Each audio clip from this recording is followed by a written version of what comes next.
Coba kita perhatikan, hukum yang seyogianya harusnya menjadi instrumen melindungi kepentingan dan hak rakyat sekarang, justru dipergunakan untuk melegitimasi tindakan kekuasaan yang masif, yang cenderung pada kekerasan. Lalu diksi-diksi yang digunakan makar, itu terminologi khas dalam negara otoritarian kan.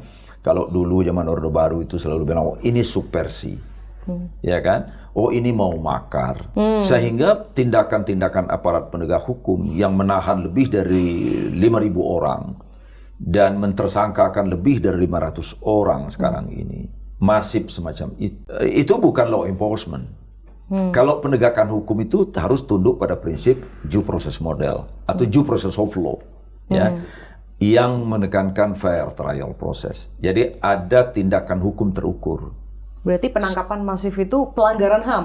Artinya akhirnya jadi begitu. Kalau kemudian terbukti bahwa semua orang yang ditangkap itu tidak berdasarkan ketentuan peraturan perundang-undang yang berlaku. Tidak ada lain selain kita bisa katakan itu sebagai salah satu bentuk pelanggaran asasi manusia dengan menggunakan hukum sebagai legitimasi atas tindakannya.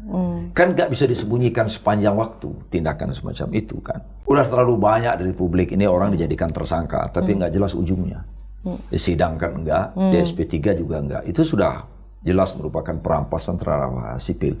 Jadi karena itu pelanggaran-pelanggaran HAM atau pengabaian-pengabaian HAM ini disadari, pasti disadari. Bukan mereka tidak tahu, tapi dicarikan emergency exit-nya. Itu semua adalah terminologi hukum yang memang diciptakan untuk memoles kesan tidak ada pelanggaran HAM.